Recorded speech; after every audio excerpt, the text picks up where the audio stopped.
The next speaker, I'm happy to introduce Marcus Oakey. And he is really the go-to guy for charisma, conversation skills. He's been teaching this stuff for 10 years. It's a long time. And he's worked with pretty much all the big players in the dating industry as a consultant for their companies. He's a returning speaker to the 21 convention. And he goes by Your Charisma Coach, or the Conversation King, he's known as. And today he's going to be talking about conversation hacking.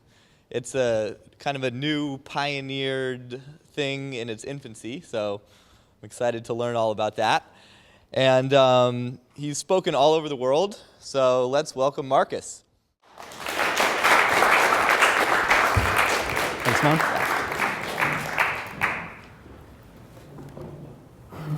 I'm here today to talk to you about conversation hacking. It's something I'm very excited to be sharing with you because I haven't really shared this with anyone before at all. I spend a lot of time helping people from different walks of life improve their communication skills. And over the last 10 years, I've worked with some great people. During that time, I started to notice little patterns emerging in conversations I was having. Conversations that would flow really well and really elegant. In fact, it got to the point where a good friend of mine, a guy called Joss, we'd be on Skype in the evenings and we'd chat to each other and we'd say, guess what? Having a conversation today, I threw in this little line into the conversation and a great thing happened. And I thought, oh, this is interesting. So we started to see patterns in the conversations we were having. What we learned is if we could take those patterns and apply them to future conversations, we get similar results. So the reason I'm here to teach conversation hacking is to help you improve your persuasion skills, to really give you simple shortcuts to instant influence. In other words, bite-sized pieces of persuasion that you can use with people. So for me, the real charm of this has been the practicality. I never dress as neat as I could, I don't think. I'm never sort of one of these people that goes into the most fashionable places and covers myself in very good clothing, as you can tell now. And so a problem I always used to have is I'd go up to nightclubs, kind of, they're not really my thing, but I go up sometimes and I get turned away because I was wearing trainers. When I was in Australia recently, I walked into a nightclub, and the guy looked at me and said, I'm sorry mate, you can't come in, it's your trainers. And I remembered a conversation hack. I said, put yourself in my shoes here. No, really, I really wish you would put yourself in my shoes here, because that means I'd be able to get in, because then you'd be wearing my shoes and I'd be wearing your shoes. And he laughed, and he let me in. And I was like, great. So conversation hacks are little things that will improve your persuasion skills. Now, I can't promise you they're going to turn you into a Svengali-like person who can, charm the birds out of the trees. But they might make you maybe 20%, 30%, 40% more persuasive. And the best thing of all is we can use them right now. So I've been lucky. I've managed to live a champagne lifestyle on lemonade money. I think a great thing is to be free and to travel the world. And certainly the case for me is, I've always liked to say yes to any opportunity that comes my way. Recently, I was boarding a plane. And for some reason, I thought, I'm going to experiment. Because they're conversation hacker experiments. You think, I wonder if this would work. What would happen if I did this? And I boarded the plane with my ticket, 47J. And I walked up to the stewardess and I said, if you can guess my ticket number, I'll give you a kiss. She went, 47J. I was like, it is 47J. Now, I expected she was going to pucker up, but she didn't. Instead, all the color came from her cheeks, and she kind of went into a state of shock, which is pretty standard when I try and give a girl a kiss. So she said, oh my God, I must be psychic. I thought, she's probably playing some sort of stunt with me. She's obviously clearly got a screen that's telling her all the seat numbers that have been allocated. But no, she just lucked it. She'd actually guessed my seat number. So I got on the plane, and the stewards and stewardesses were running up to me, more the stewards, and they were asking, oh my God, are you psychic? Is our co-worker psychic? And it wasn't. It was just luck. But what I realized was what I'd done is by saying that, I created a bit of drama. I created a spike of emotion as soon as I got on the plane. Because that stewardess had probably just been sat there all day going, yeah, seat 47B, 28J, and so forth. So I mixed things up. I flipped the script a bit. So because I was getting all that attention, I started talking to all the stewards and stewardesses.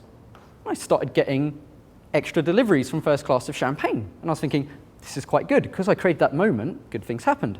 So I thought, let's see if I can repeat it again. My next flight, got on the plane, tried the same thing. I said, if you can guess my seat number, this time I'll give you $1. They guessed the number wrong. Didn't get it at all. But again, it created that spectacle, that little moment where everyone's so bored they just want to sit down on the plane, some English guy holding up the queue, but what's going on?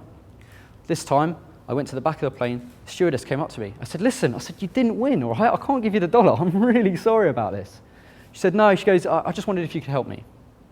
I guess the reason she came up to me is because we'd had that bit of conversation before, so therefore I was a bit more approachable.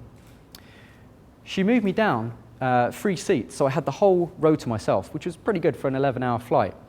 Again, she went to first class, got free champagne, all this for helping her out. But really, the opportunity was created by creating that little moment with that one little golden line. See if you can guess my seat number. So, this is a conversation hack. It's something you can steal and you can use yourself. Go and try it out, see what happens with that. Several years ago, I was driving along with my girlfriend at the time. It wasn't a great relationship, unfortunately. And I was in the passenger seat, which is always bad when you're a guy and the girl's driving. And it was one of those hot, sticky days, and we just hit snarl upper traffic. And I remember I needed to get to this party in time, and we were running late. And I turned to her and I said the golden line, which is not the best line you can ever say, but I said, do you know what? It'd be quicker if I walked. She went mental. And I was like, hang on a minute. Now, one girlfriend later, and a few years later, I'm driving along again, and I'm in a similar situation. And I thought, oh, what was that line I used before? We're in traffic again. It's really, there's a lot of frustration. I wonder if I bust out that line again. Do you know what? It'd be quicker if I walked. And I waited, and sure enough, she went even more mental. And this is when I started to get excited for the first time about this, because I started to see these patterns. Now, again, try this out. Ironically, a few weeks ago, I was traveling with my girlfriend, at the time, still the same one. But I was traveling with my girlfriend, and I'm driving. We hit traffic. I'm driving. And I turned to her and say, do you know what? It'd be quicker if I walked. And she still went mental. So I'm either picking really, but this is it. It's pushing people's buttons, and it's pushing people's buttons very effectively and very quickly through your use of language. It's basically using language as powerfully as you can. Really, what persuasion is the ability to get people to comply with you. In other words, to have them do something for you. You know if you're persuading somebody because they're doing something for you. They're complying with your wishes. And what I found is we can all see the same thing, but from different perspectives. I've spoken about this before, but if we have a glass of water here, which is happily at my side, somebody might say, the glass is half full. You'd probably say the glass is half full. You're around your mother-in-law's. She's just made you a nice cup of soup. The glass is half full. But if we change the perspective and put it somewhere else, maybe in the desert, now the glass is half empty. So persuasion is really about flipping the context of how people see the world. And there's 3 parameters you can do to flip the script for people. 3 levers you have at your disposal. The first is the emotions. And what's something really bad? Let's say you're a Nancy. That's pretty bad, isn't it? So if you're very emotional about being a Nancy, yay, I'm a Nancy, way! You can maybe say, well, have you considered joining the Nancy party? Look, they're all having a great time. Now, I'm not saying a lot of people will, because we've got the context now, the history's changed. But we can change people's emotions. If we can do that, we can flip how they feel. So that's what I did with the stewardess. I created a spike of emotion, and all of a sudden created opportunity in my life. Second thing we can do, we can change the context. Hey, I'm a Nazi, but I am also a Nazi, and we're in Germany in 1939. Whee!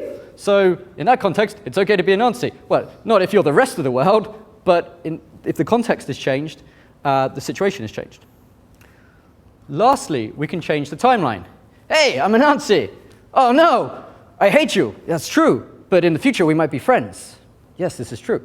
So we can change the context, we can change the emotion, and we can change the timelines.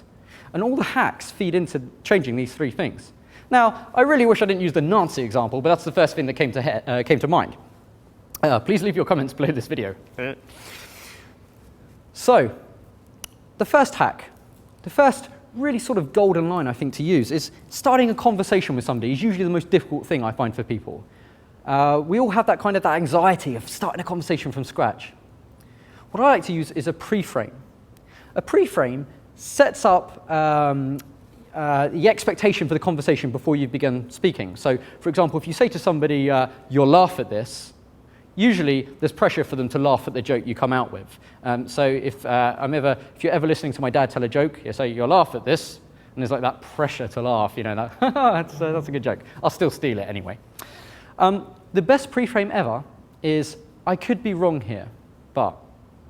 If you see somebody looking at a cocktail list, you could walk up to them and say, do you know what? I could be wrong here, but whatever you say, you've already built curiosity up in their mind. And if you're correct in your assumption, that's great. And if you're incorrect, that's great, because you could have been wrong, and you were. So if you want to start a conversation up, I could be wrong here, but.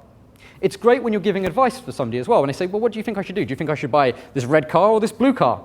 Well, I could be wrong here, but I think you'd like the blue car. If they get the blue car and they don't like it, hey, don't worry, you pre-framed it okay. So saying I could be wrong here, but builds up a little bit of curiosity and it allows you to communicate very elegantly.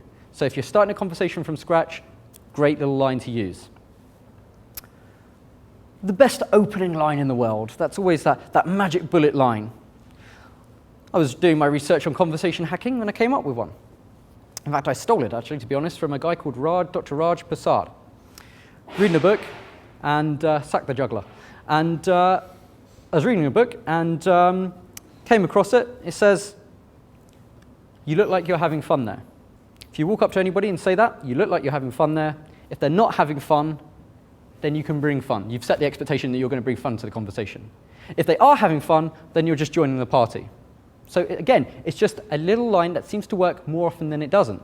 Of course, the context, the emotions going on in the room at the time, the time frame will all change how effective that line is. But these are just general conversation hacks that seem to work in most places. The point is you take them out and you just have really quick fun with them.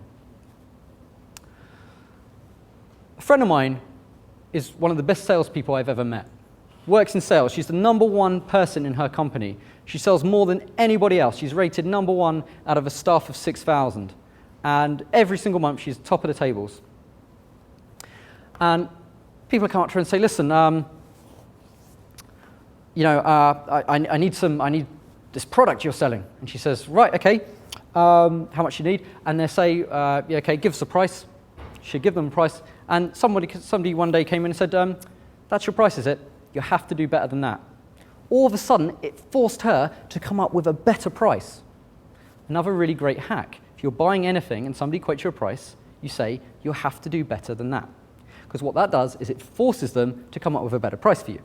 You're getting them to do your work, getting them to do your negotiation work. So, because we're conversation hackers, we thought, well, there's got to be a counter phrase you can throw back to that.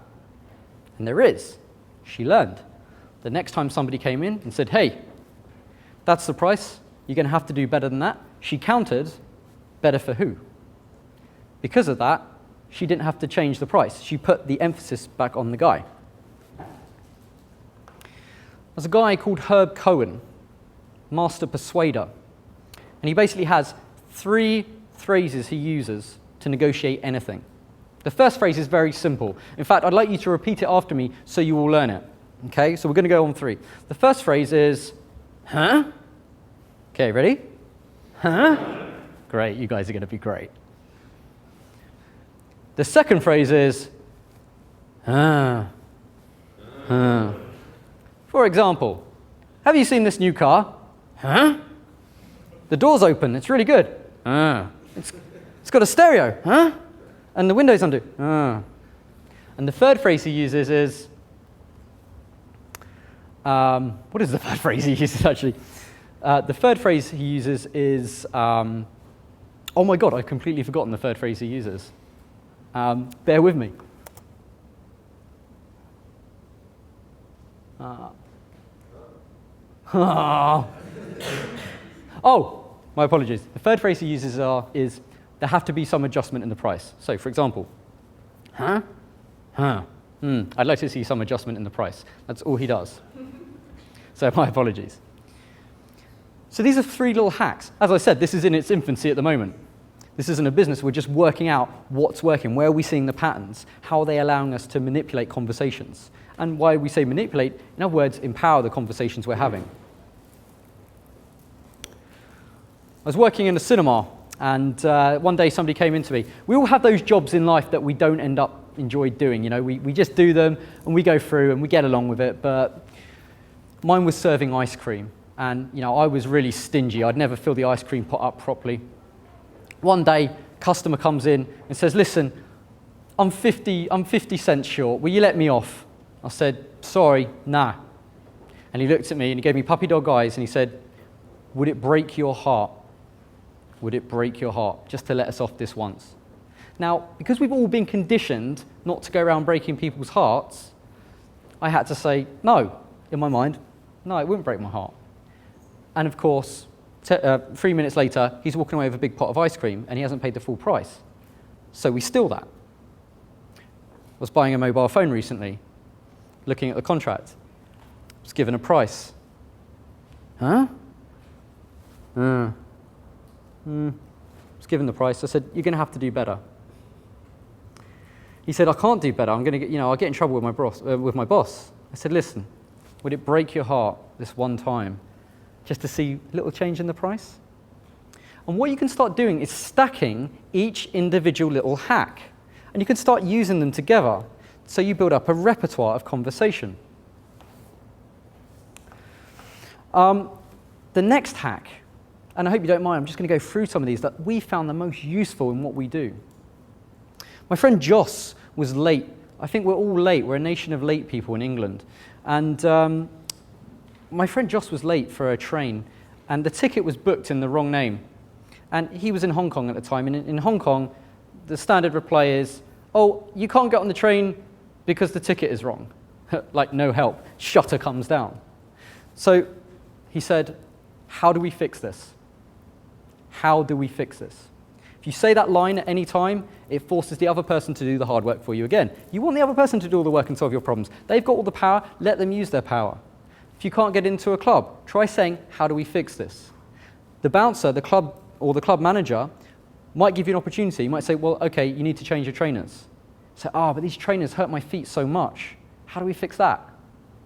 What you're doing is you're creating new opportunities. You're giving people new ways to solve your problems for you. You're almost creating a shared world between you and that person where you're in cahoots. Because it's like, okay, I'm going to try and think of a solution for you.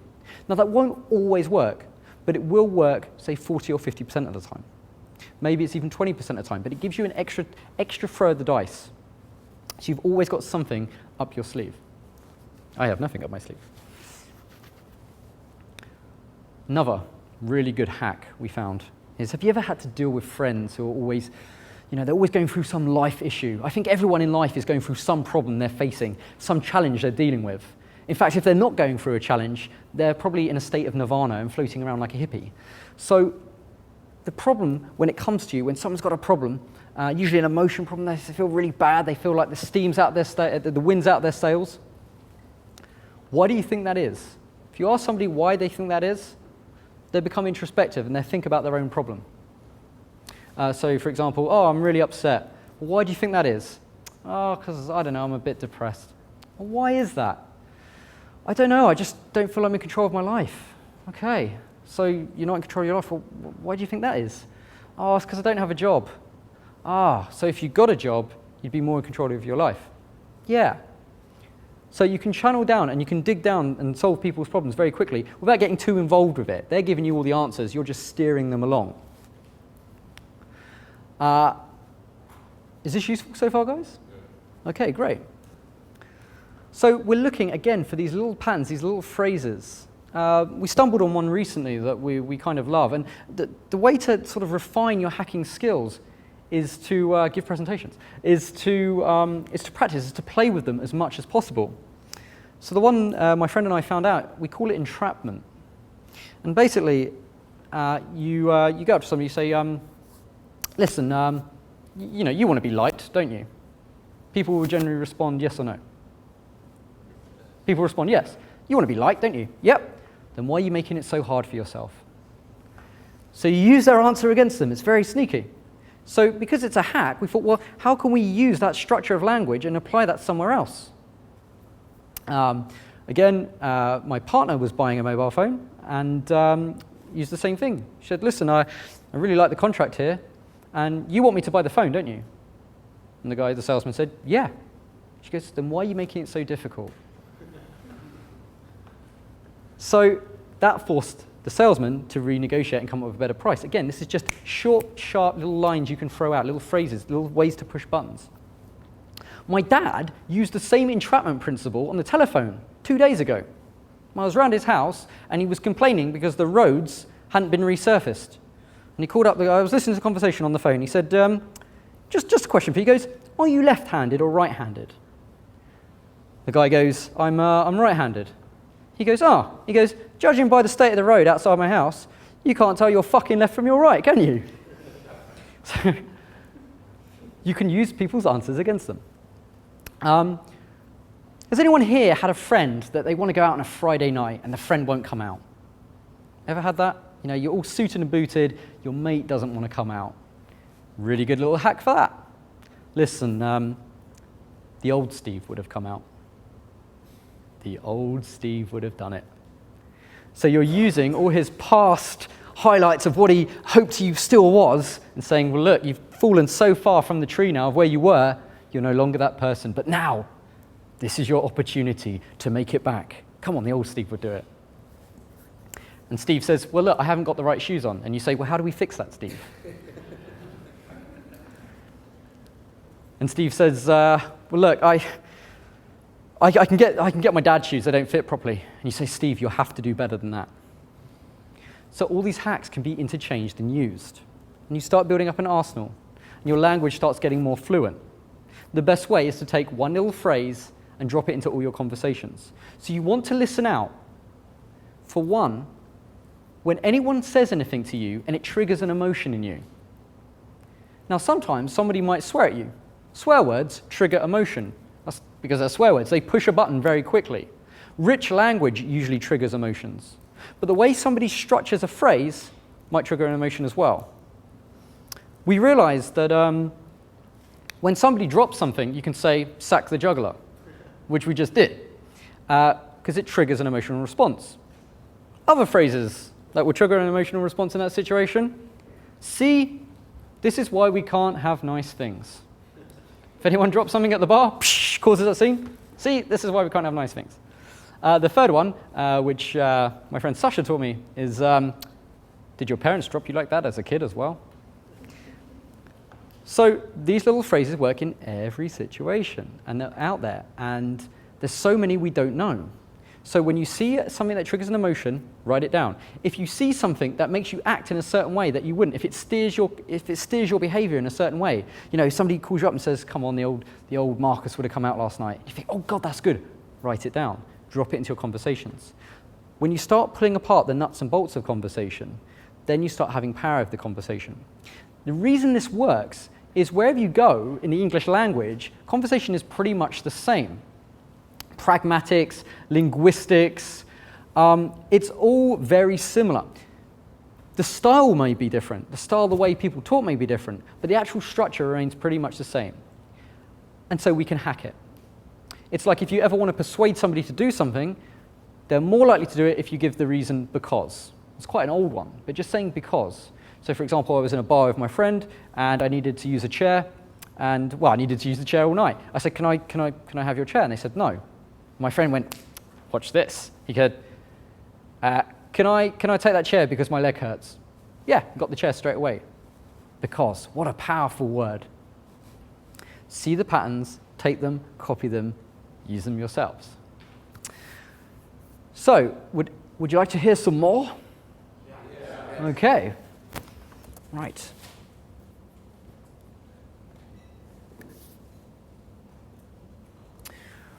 Whenever I meet somebody for the first time, a big question I always ask them is, What's your goal with all this?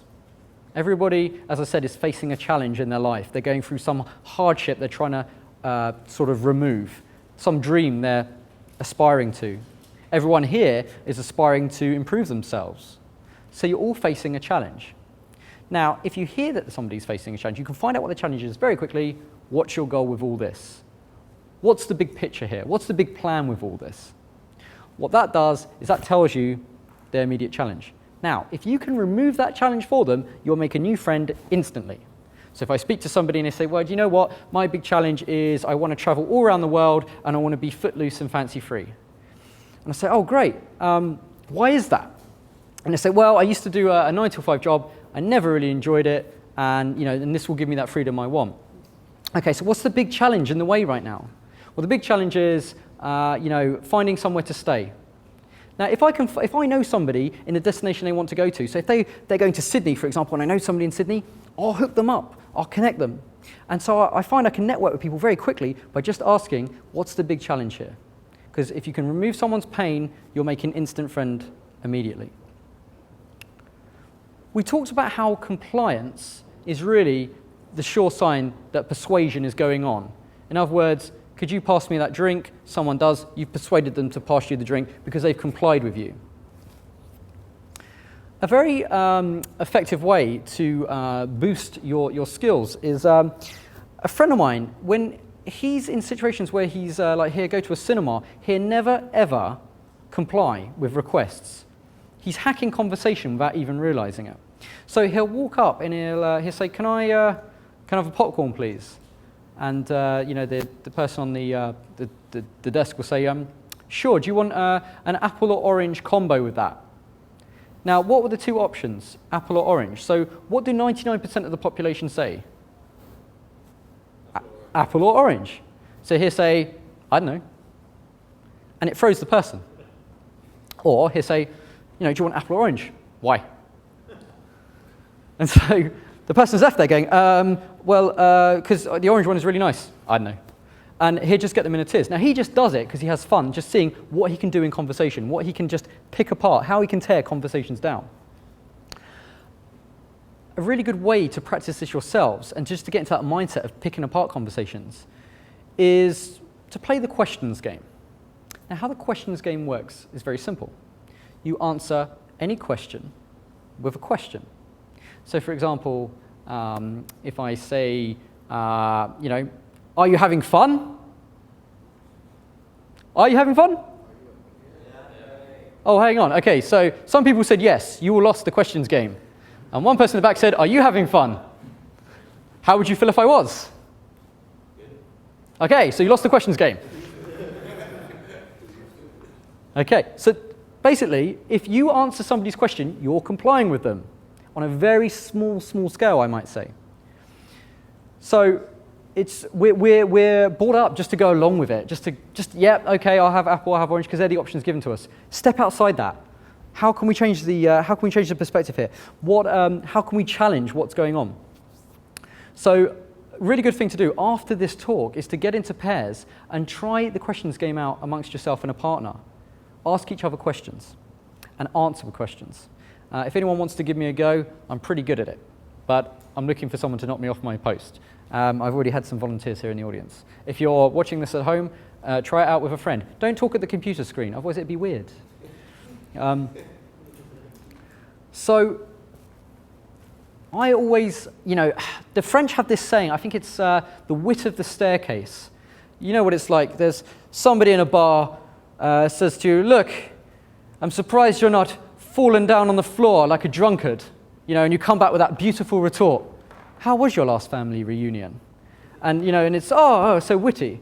But usually, I don't know about you, but I never have that fast wit. I'm not fast enough to get that. I'm not a stand-up comedian. The next best thing we can do is use a hack on them.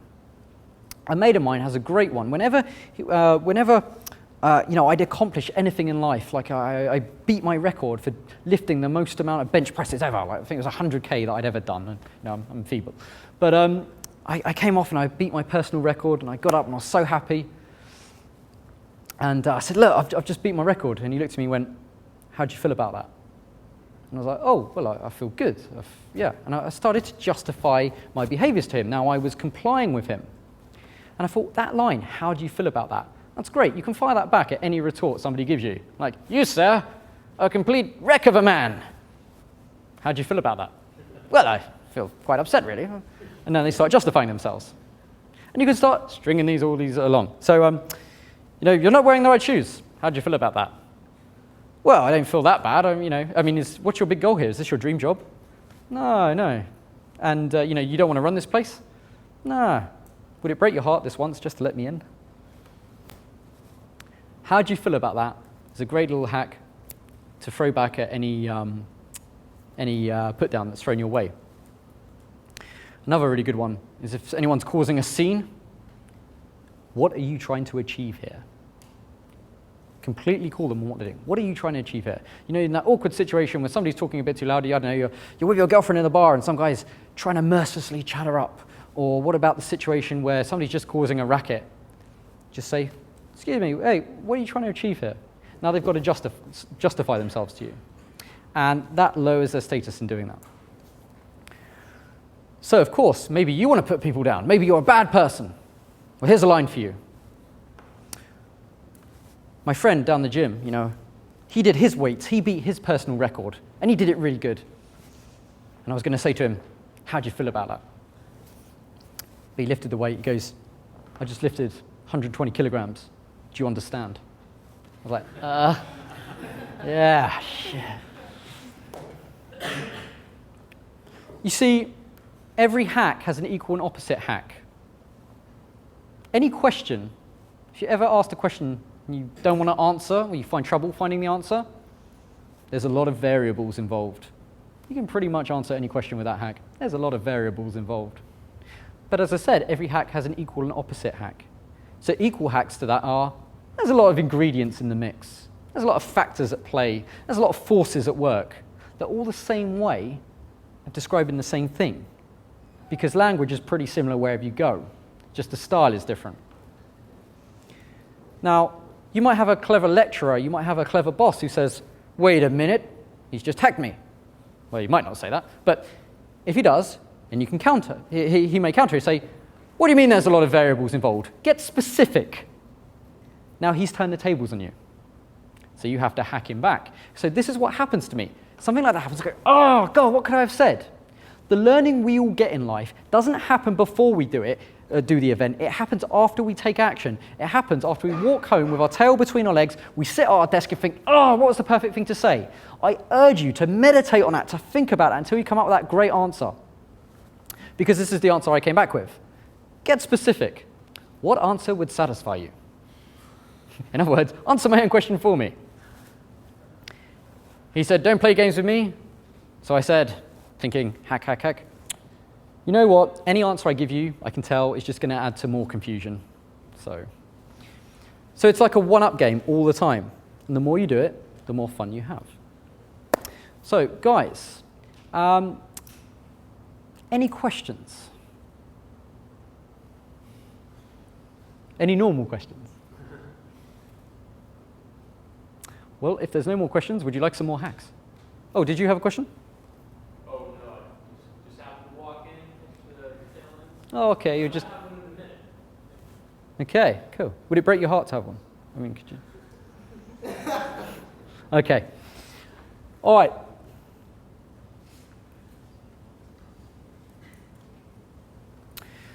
So, this is the world I'm living in right now.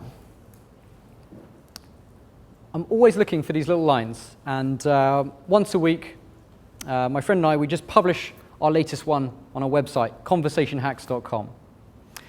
And we urge all of you, come in, share your ideas, share your thoughts. This is brand new. We don't think it's ever been done really before. These short, sharp little lines that we can use just to push buttons. Check out the site. You'll be able to get hold of our 7 ways to instantly influence anyone book. And you've been an amazing audience. Thank you so much.